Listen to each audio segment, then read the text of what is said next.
Je voudrais rendre gloire à Dieu qui sans cesse ce matin nous accorde la grâce d'être ensemble sur cette plateforme pleine de vie. Et comme chaque jour, nous ne cessons de méditer et d'écouter la parole de Dieu pour la nourriture de notre âme, nous sommes encore là ensemble pour porter nos regards sur la parole de Dieu, la parole de vie, la parole qui nous régénère et qui nous fortifie, la parole qui guérit. Sans trop tarder, nous allons vraiment rentrer un peu dans la louange avant de passer à la parole du jour. Soyez bénis, que la grâce, la paix du Seigneur repose sur tout un chacun et on y va.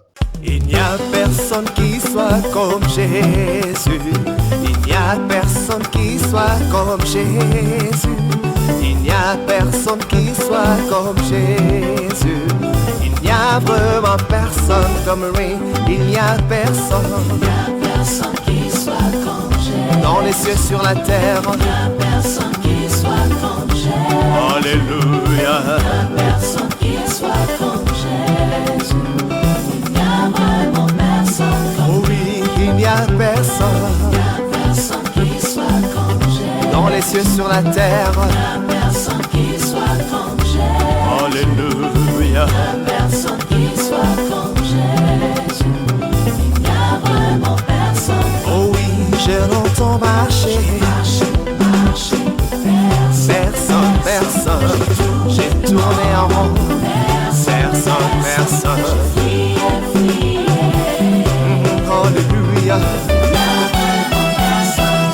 Je voudrais bénir le nom de l'Éternel, notre Dieu, qui ce matin nous accorde la grâce d'être dans sa présence. Je le remercie pour la santé qu'il nous accorde. Je le remercie pour la force. Je le remercie pour la respiration, le mouvement et l'être qu'il accorde à chacun d'entre nous. Que le nom de l'Éternel soit glorifié. Et pendant que nous sommes dans sa présence, nous allons sans trop tarder après cette louange qui rafraîchit notre esprit, qui rafraîchit notre cœur et qui nous plonge dans une joie immense. Nous allons rapidement prendre notre Bible dans le livre de Proverbes, chapitre 24, à partir du verset 10 au verset 12. Je lis rapidement dans la version Louis II. Si tu faiblis au jour de la détresse, ta force n'est que détresse. Délivre ceux qu'on traîne à la mort, ceux qu'on va égorger. Sauve-les. Si tu dis, ah, nous ne savions pas, celui qui pèse les cœurs, ne le voit-il pas? Celui qui veille sur ton âme, ne le connaît-il pas? Et ne rendra-t-il pas à chacun selon ses œuvres? Voici ce que Louis II nous dit. Rapidement, nous passons au français courant et nous allons lire le même passage, c'est-à-dire Proverbes chapitre 24 à partir du verset 10 au verset 12. Je commence par le verset 10 et il est écrit: si tu perds courage au jour du péril, ton courage est bien faible. Efforce-toi de sauver les condamnés à mort, ceux que l'on traîne injustement au supplice. Si tu dis, je n'étais pas au courant, celui qui examine le fond du cœur sait ce qu'il en est. Il t'observe, il connaît tout. Il juge chacun selon ses actes. Voici ce que le français courant nous dit. Et par ces deux versions, nous allons vraiment ensemble plonger nos regards dans la parole de Dieu et en tirer de maintes leçons pour la continuité de notre vie avec le Seigneur Jésus-Christ de Nazareth. Comme nous y sommes, il est dit au verset 10 de Louis II, chapitre 24, nous allons rapidement lire cela. Il est dit, si tu faiblis au jour de la détresse, ta force n'est que détresse. En réalité, il arrive dans la vie de l'homme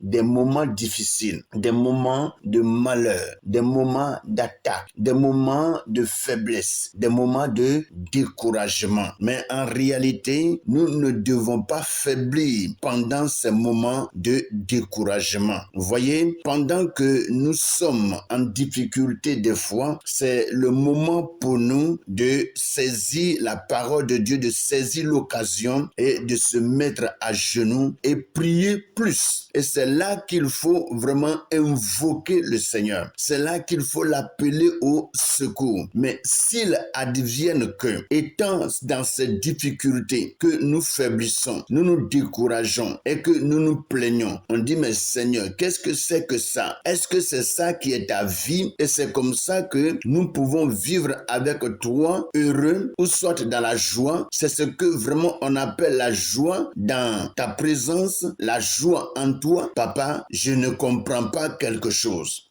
Vous voyez? Et lorsqu'on commence vraiment à se plaindre ainsi, l'ennemi profite. Parce que le diable sait que là, nous ne connaissons pas notre droit et nous ne connaissons pas aussi notre Père. Nous ne connaissons pas sa force, sa puissance, son autorité, ce qu'il est capable de faire dans notre vie. Mes frères et sœurs, dans les temps de faiblesse, dans les temps de découragement, dans les temps d'attaque, il faut que nous soyons vraiment sur pied, nous soyons debout, nous soyons vraiment éveillés et que nous puissions appeler Dieu au secours. Et toutefois que nous l'appelons, il va certainement intervenir. Parce que lorsque nous prions, les oreilles de l'Éternel ne sont pas sourdes pour nous entendre, ni sa main trop courte pour nous sauver. Et c'est pour cela, lorsque nous sommes dans les difficultés, ne faiblissons pas. Ne faiblissons pas. Parce que l'ennemi, ce qu'il veut, c'est de nous voir découragés. C'est de nous voir abattus. Et une fois que tu es abattu, tu peux parvenir à l'abandon. Lorsqu'on est des fois abattu, on peut facilement parvenir à l'abandon. Et c'est pour cela, Dieu nous dit ici que dans la faiblesse que nous pouvons connaître, dans le découragement que nous pouvons connaître, nous n'avons pas à faiblir. Si nous faiblissons, nous donnons l'opportunité au diable. Or, la parole de Dieu dit, ne donnez pas accès au diable. Ne donnez pas accès au diable. Lorsque nous sommes dans les temps de difficulté, de souffrance, c'est là qu'il faut tenir fort. C'est là qu'il faut résister au diable pour ne pas qu'il ait opportunité, pour ne pas qu'il ait une porte ouverte pour vraiment entrer dans notre vie et s'attaquer à notre vie jusqu'à parvenir à nous détruire. Mes frères, nous sommes dans le creux des mains de l'Éternel. Et lorsque l'ennemi vient à nous attaquer, il ne peut pas vraiment y parvenir, il ne peut pas arriver à nous détruire parce que Dieu ne le permettra pas. Une fois que nous sommes avec lui, nous régnons avec lui et que sa parole demeure en nous et que nous marchons avec son esprit, sachons-le qu'il ne pourra rien faire. L'apôtre Paul pouvait dire, si Dieu est pour nous, qui pourra contre nous? Si Dieu est pour nous, qui pourra contre nous? 1000 tomberont à notre côté, 10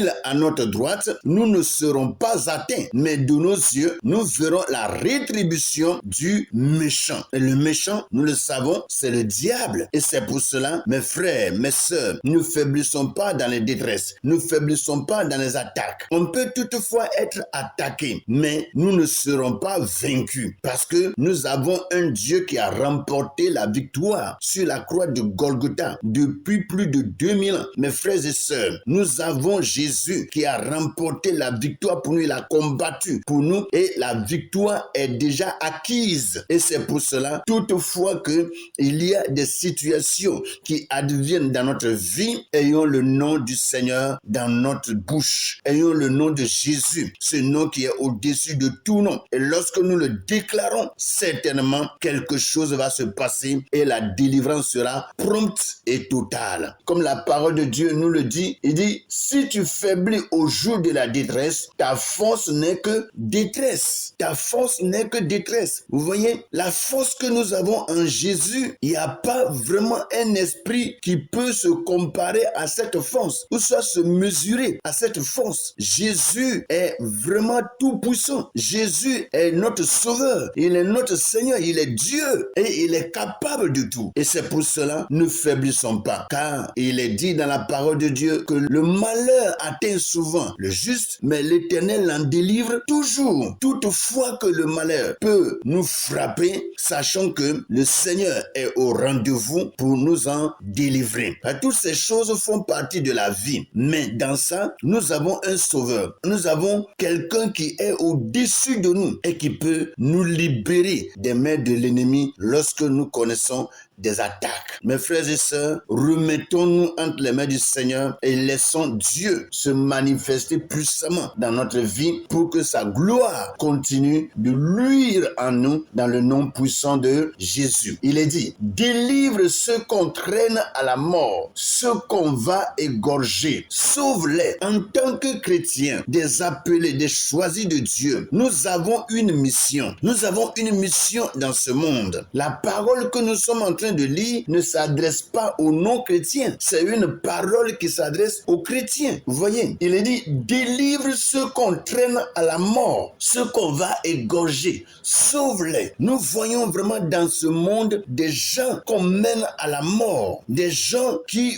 vraiment sont séduits par des adorateurs du diable, des adorateurs des démons et qui les amènent à l'abattoir. Et nous savons bien ces choses. Et lorsque nous voyons ces gens s'introduire dans de telles choses, des fois, nous ne disons rien. Et on est là, on dit non, chacun a son choix. Ce n'est pas affaire de chacun a son choix. Nous sommes là pour nous soutenir les uns les autres. Et quelqu'un, par son intervention, peut sauver la vie de son frère, ou soit la vie de sa sœur. Et des fois, on voit certaines choses arriver à notre voisin, arriver à notre prochain. Mais on détourne les regards. On fait comme si nous ne savons pas. Dieu nous met en garde ce matin par rapport à ce comportement. Et Dieu nous dit ceci. Et Dieu nous donne cet ordre. Il dit, délivre ceux qu'on traîne à la mort, ceux qu'on va égorger. Sauve-les, sauve-les. Une fois que tu vois un frère, tu vois une sœur, tu vois un voisin qui est en danger, si tu peux faire quelque chose pour libérer ce dernier, fais-le mon frère, fais-le. On peut voir des gens, des fois, qui sont en train de mourir en chemin. Et il y a des gens qui voient des gens en train de mourir et qui les dépassent. C'est une méchanceté et c'est une criminalité. Et nous sommes là en réalité pour nous sauver les uns les autres, pour nous soutenir. Et si quelqu'un voit son prochain en danger et qui n'intervient pas, tu es pire qu'un méchant. Tu es pire qu'un criminel. Et c'est pour cela, Dieu nous parle ce matin. Il dit, délivre ceux qu'on traîne à la mort, ceux qu'on va égorger. Sauve-les, sauve-les. Une petite prière, une petite intervention de ta part peut amener quelqu'un à la vie. Et c'est pour cela, ne détournons pas nos regards lorsque nous voyons des gens en danger, des gens qui sont dans des situations critiques. Il faut vraiment que nous parvenons à venir à leur aide, que nous parvenons à les aider et que ceux-ci puissent retrouver la vie dans le nom puissant de Jésus. Il dit, si tu dis, ah, nous ne savions pas, celui qui pèse les cœurs ne le voit-il pas? Celui qui veille sur ton âme ne le connaît-il pas? Et ne rendra-t-il pas à chacun selon ses œuvres? Mes frères, est-ce que nous connaissons dans ce monde que tout acte que nous posons est listé devant Dieu? Est-ce que nous savons que tout ce que nous marquons comme pas est enregistré devant Dieu? Dieu enregistre toutes choses. Il n'y a rien qui échappe à l'Éternel ici-bas. Tous nos comportements, toutes nos paroles, tous nos regards, toutes nos pensées sont enregistrés devant le Seigneur. Il n'y a rien que le Seigneur ne connaît de nous. Nous ne pouvons pas nous cacher. Et c'est pour cela la parole de Dieu le dit bien. Il dit, si tu dis, ah, nous ne savions pas, celui qui pèse le cœur ne le voit-il pas? Dieu nous voit parce que c'est lui qui pèse le cœur. C'est lui qui sonde le cœur. Il connaît la profondeur de ton cœur. Il connaît la profondeur de ta pensée. Avant que tu ne commences à penser, lui, il sait déjà ce que tu vas penser. Et c'est pour cela, ne nous amusons pas, mes frères. Et s'il y a des situations, ne fermons pas les yeux là-dessus pour dire, je ne sais pas, je ne savais pas, je n'ai jamais su cela. Or, pourtant, tu es au courant de tout, mais seulement que tu t'es endurci endurci, tu as détourné tes regards, tu ne veux vraiment pas apporter d'aide, de soutien, alors quelqu'un a perdu sa vie. Et Dieu connaît ces choses. Après, c'est pour dire, ah, je ne connais pas. Ah, je ne savais pas. Dieu